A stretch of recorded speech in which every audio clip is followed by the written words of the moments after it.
Welcome to the tutorial for this Fusion 360 torch project. We're going to be working through this PowerPoint that's been provided by the STEM Center, and we'll end up with a torch that looks something like this. We don't quite go to that level. The last step on the instructions leaves us with a torch that looks something like this.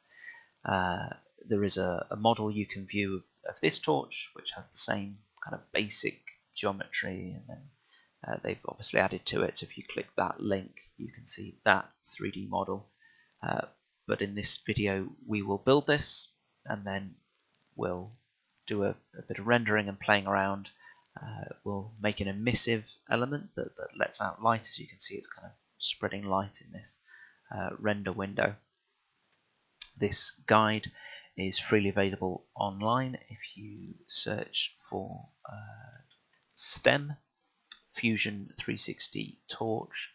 Top result will be this this PowerPoint. You just download it there, and you'll have all the information that that we'll be using today.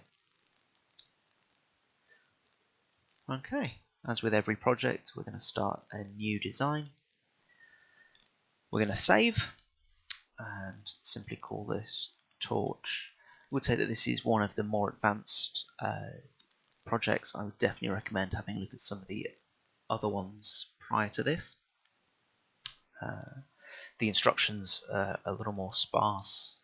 There's not nearly as much information or as many steps. It kind of assumes a reasonable level of understanding of Fusion before you kind of get stuck into it. So to make you aware of that. Okay, we're going to right click where it says torch v1 and make a new component. We're going to call that the case. And then we're going to start a sketch. We're actually going to sketch on this right hand plane here, the front plane. If you look at the view cube, the top face would be this plane, the right face would be this plane, the front face is that plane there. So we're going to click on that one, and we're going to use a center rectangle. So we click on the Create tab, come down to Rectangle and Center Rectangle. I'm going to click once in the middle, drag up and out, and our two dimensions are 100 millimeters tall and 60 millimeters wide. Because this is a slightly more advanced project, although I'll go into a little bit more detail than the PowerPoint, I'm going to go at a slightly quicker pace. I'd strongly advise you watch one or two instructions, pause the video, and then try and replicate it rather than letting the video just run and trying to keep pace. That will be quite a frustrating process. So yeah, just pause as often as you need. We're now going to right click and press pull. We're going to click that profile. We're actually going to go off to the right. A positive number in here would give us an extrusion to the sort of left as we're looking at it. A negative number extrudes off to the right, and the distance we want is 170 millimeters.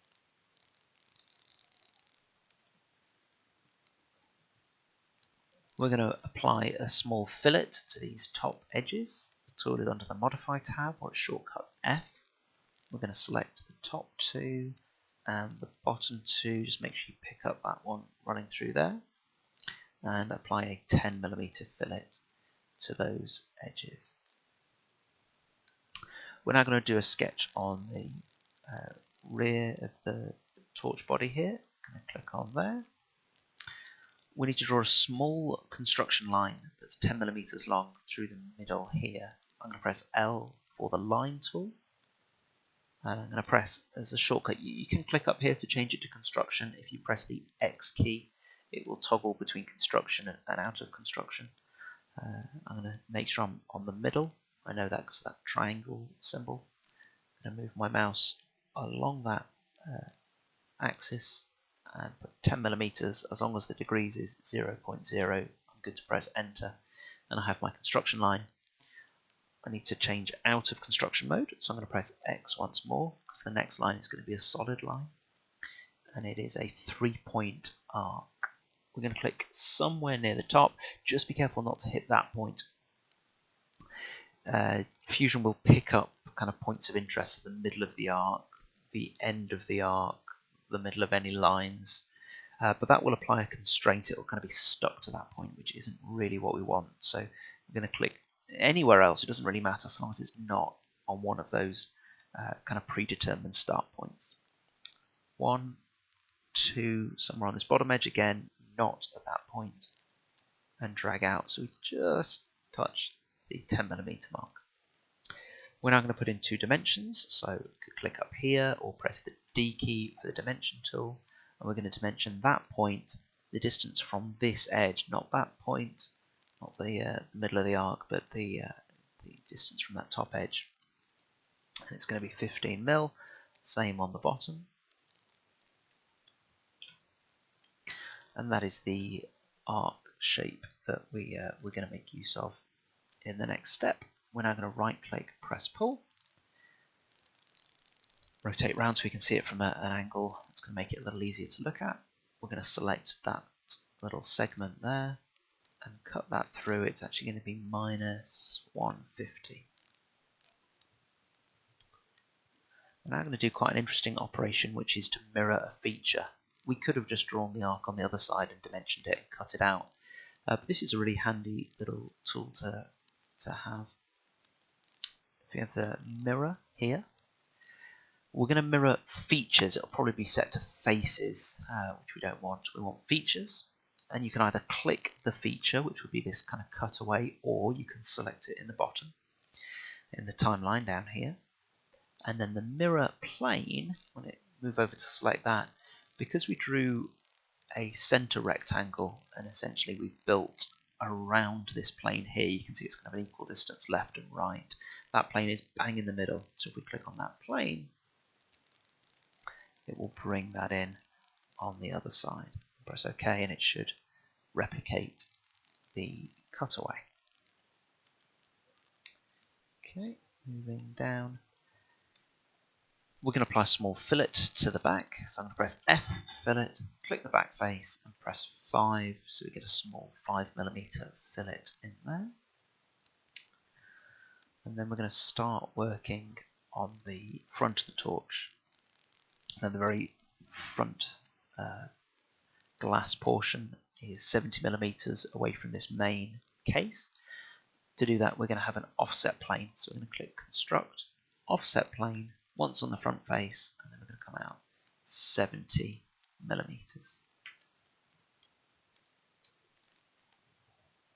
going to start a sketch on that plane, and we're going to draw a circle. So I'm going to press C for circle, bang in the middle, and it's going to come out, and it's going to be 160mm in diameter. We now have quite an interesting tool to use here. We need to finish the sketch first. But we need to essentially connect this circle to that front face, and we need the shape to kind of morph essentially from a circle into a rectangle with rounded edges. Fusion has a brilliant tool for this called the Loft tool. We have to select the 2 profiles, 1 and 2, and it will join those together. One slight alteration that we're going to make. I'm going to click right here just to look kind of perfectly right on at this to make this a little bit easier. You can see that the kind of connection type is connected here for profile 1. That means that the shape will take the most direct path. You can see it's gone directly from the edge of the circle down to the edge of the torch body. If we change that to direction, you can see that it comes out effectively perpendicular 90 degrees to the face. So that's the circle we drew, and then it comes out at 90 degrees to that. It has a better kind of arc shape to it. I press OK. I'm going to save at this point. It's good just to save periodically as you're building.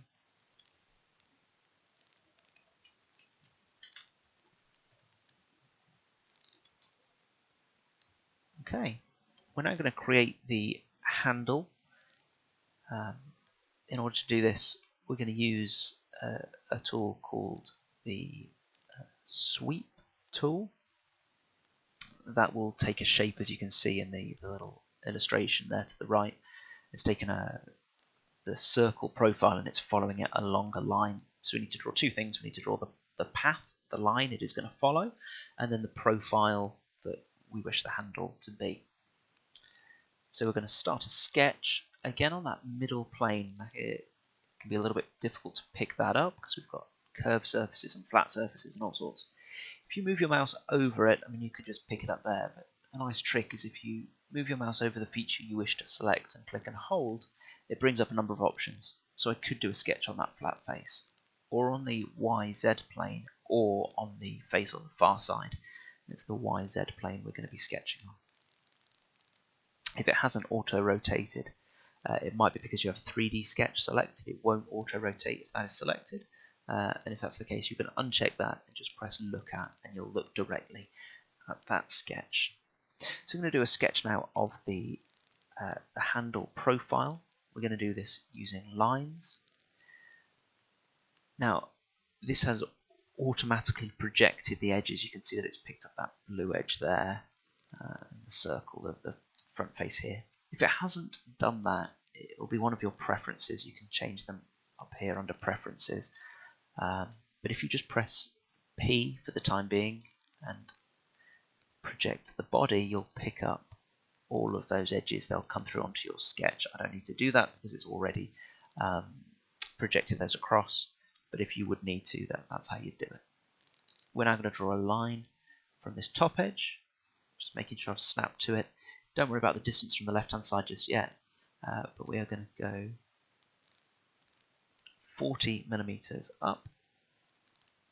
I have another line from that point across, and it doesn't specify this, but I found that working to this point here is creates a decent handle profile.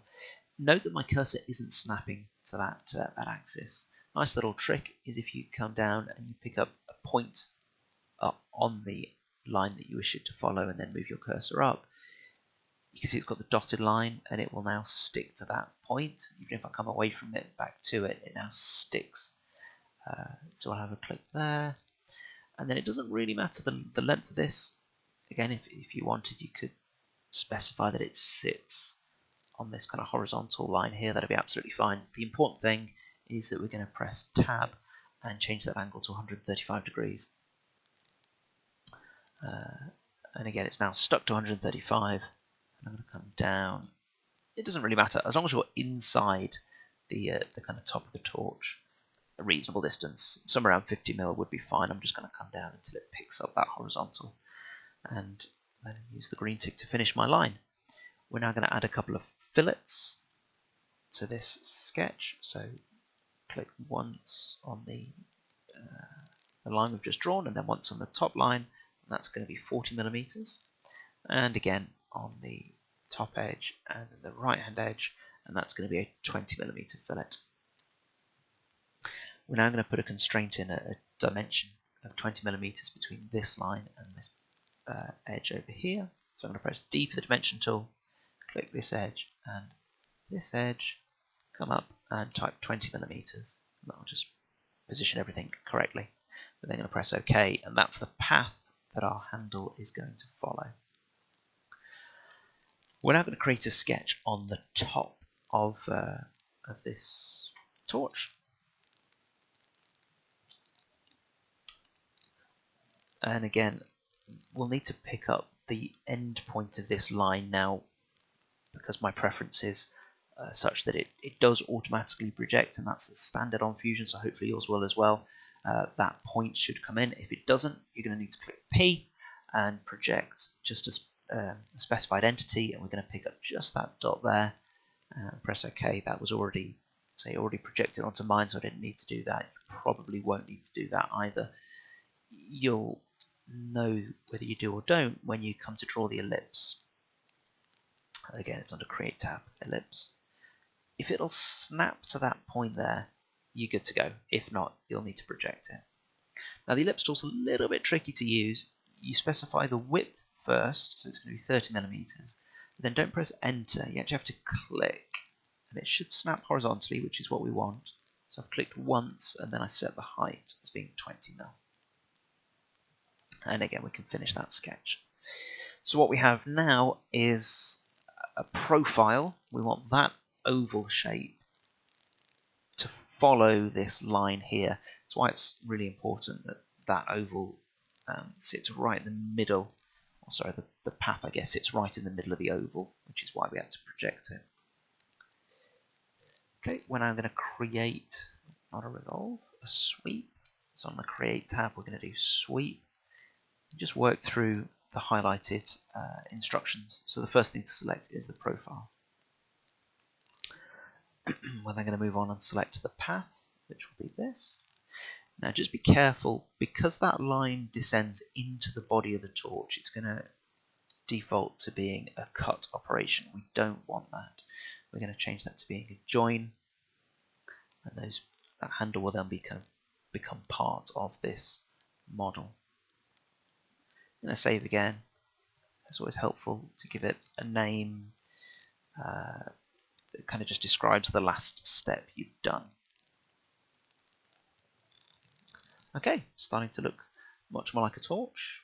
We're then going to shell the entire torch body here. So we're going to apply a shell on this front flat face of 2 millimeters. I'm going to press enter, and you'll notice that's now shelled out the entire thing, including the handle. That handle is now, can't really show it to you that easily from this view, but that's hollow all the way through. We're going to activate the entire model for this next step, and we're going to do a sectional analysis. We're going to split this model in half, which will help us do the next couple of stages. It's under the Inspect tab, Section Analysis, and we have to simply select a face that we wish to, a face or a plane that we want to use as the kind of cutting surface. So there you go, easier now to see that the handle was also hollowed out. Okay, we're now going to do a sketch on this face here. And we're going to draw a line from the very midpoint up to this lower edge, that point there. It's not really essential. It should snap to the top edge. Mine hasn't snapped to that inner edge there, so I'm going to have to project that. I'm just going to press Escape to stop drawing the line. Press P for the Project tool. It's also down here, Project and Include. You want to do specified entities, and it is, we could project that line there, or this curve I suppose. I'm going to do this front edge and press OK. That should then give me a point to kind of end my line on. So once from the very midpoint up to that edge there, once from the midpoint out, and the distance is 90 millimeters. And I'm going to do one additional step that isn't on the instructions, but I found it to be quite helpful when I made the torch earlier. I'm going to do a construction line from the end of this line vertically. It doesn't really matter how far you draw it. And that makes it really easy to draw the arc correctly. So we're going to do a 3-point arc, 1 click, 2 clicks. We're then going to draw our arc. Notice when we get it close to kind of looking in this portion here, when it comes close to that vertical construction line, it snaps. You get that little symbol at the bottom, the tangent symbol. I'm going to draw it away from that just for the time being to show you how you can add that in. Our arc is kind of free to move around here, but if we click tangent, and I've already selected the curve, and click our construction line, it fixes it such that it sits absolutely vertically at the kind of start of the line, and that will help us in our next step. We're going to do a revolve, so we need to finish the sketch. So we have that wedge section. We're going to revolve that. It's under the Create tab, Revolve. We're going to pick the profiles. Now, because I projected in that front edge, I actually have to select both profiles because they're divided by that projection line. The axis is going to be this lower edge here, and it will rotate round, and we're going to make sure we set it as a new body.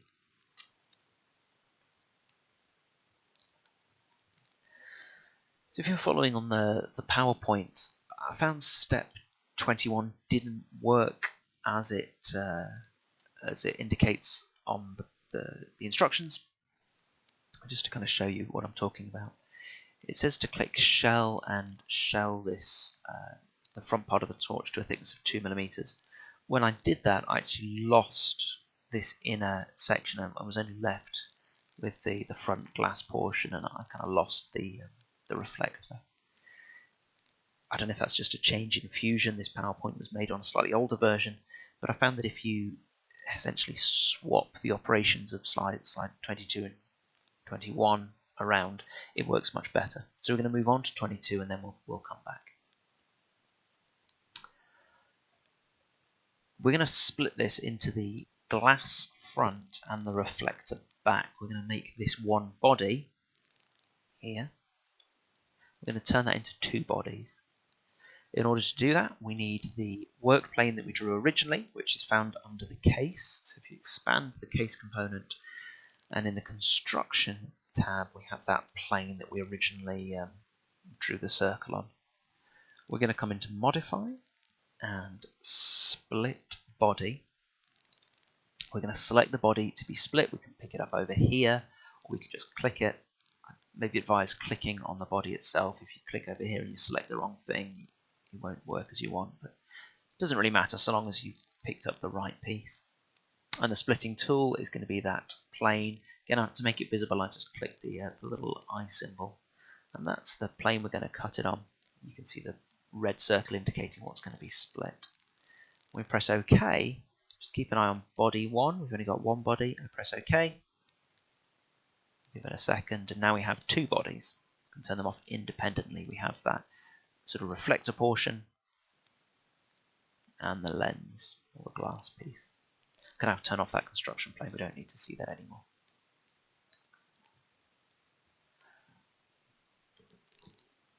What I'm going to do now is that shelling operation from slide 21. I'm going to do each piece individually. So I'm going to turn off body 2, shell body 1 by clicking on the front face to a thickness of 2 millimeters,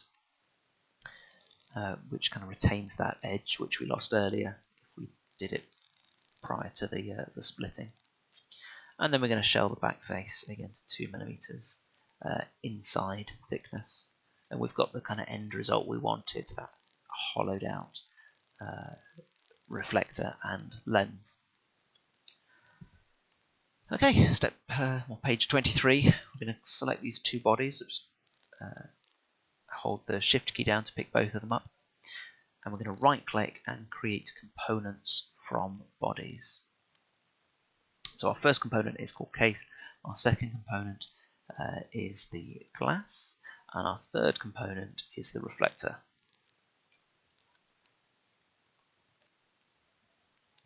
There we go.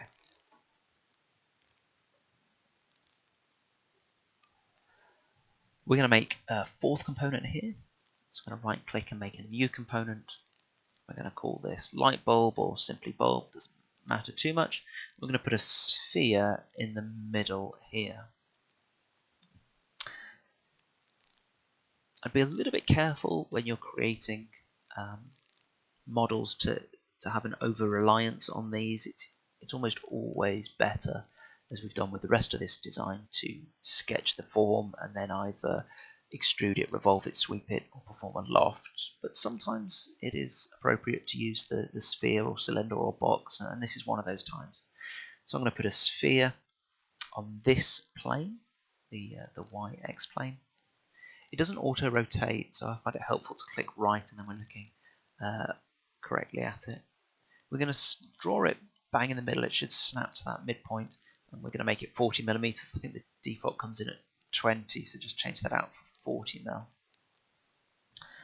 And then we need to move that off to the left. So we have a move under the Modify tab here. asks us to select the body components. It is its own component. We're going to move it somewhere around there. Now it's at 25 millimeters. I mean, you could move it slightly further forward so it sits inside the reflector. It doesn't really matter too much. That's pretty close to what they have on the PowerPoint, so that's what I'm going to stick with. Obviously, in reality, the bulb is now crashing through the reflector, but this is really just an aesthetic model, so we don't need to worry too much about that. Okay. We've currently got the bulb as the active component. I'm going to activate the entire model here and remove the analysis, that sectional analysis that we've got it splitting down the middle. I'm going to take that off so we can see the whole model. I'm going to save again. I'll just call this model complete. I'm going to move into the render window. And this is where we can apply different appearances, different kind of colors and materials to the design. As standard, all these parts are steel. What we'll have, I'll just minimize all of these. So these are your kind of different materials that we've got. We'll do plastic. I'll have an opaque yellow housing color. You might find it easier to color the components themselves by clicking on the left-hand side. Sort of personal preference, I suppose. You could drop it straight onto the model. For example, when we do the reflector is inside, it's hidden behind the glass. So you could turn the glass off with that eye and then bring in your material for the reflector. But I find it easier to drop that straight onto the component. I'll show you what I mean in just a moment here. The reflector is going to be a mirrored finish, so we'll come into mirror, click and drag, and rather than trying to pick up the reflector, which I think that would have probably done it, looks like it's got the reflector, you know it's going to be correct if you drop it straight onto there. We can check that by turning off the glass. We can see that's now a mirrored finish in there. For the glass, obviously glass would be the most logical. Just a glass window, you could do a color if you choose. And for the light bulb, I'm actually going to turn off the glasses so we can kind of see it a little bit better. If you go into miscellaneous and then emissive, we have a whole load of different kind of materials or colors, I guess, that will emit light. I'm going to do this top one on the light bulb itself. Bring the glass back in. I'm going to close that down and then click home, so we're looking at it in that kind of traditional view. And then an in-canvas render will, over time, produce a reasonably high quality image. Oh, sorry, I've got the glass off still here. You can see the bulb is shining very brightly. If we turn the glass on, it will have to start rendering again because it's now factoring in the glass. It's working out, I suppose, what the light would look like as it comes through that glass surface, and you can see it shining onto the floor of this render environment. And the longer you leave this, the higher the quality image. I think it takes about a minute to get up here. I guess it depends on the detail within your model. Obviously, this is slightly more detailed than some of the other models we've done, so it might take a little while longer. But yeah, that's it. You could look online at how to add decals and stickers and kind of different colors and textures, and really you could go to town on modifying this lamp. And in the PowerPoint, they do kind of give you this DeWalt torch image. Just pop that up. There you go. So that's where you could go, I guess, if you wanted to that extent. We're not going to do that today. We're just going to end with it looking like that. So there you go. Hope you found this video tutorial useful and you've ended up with a little torch like this.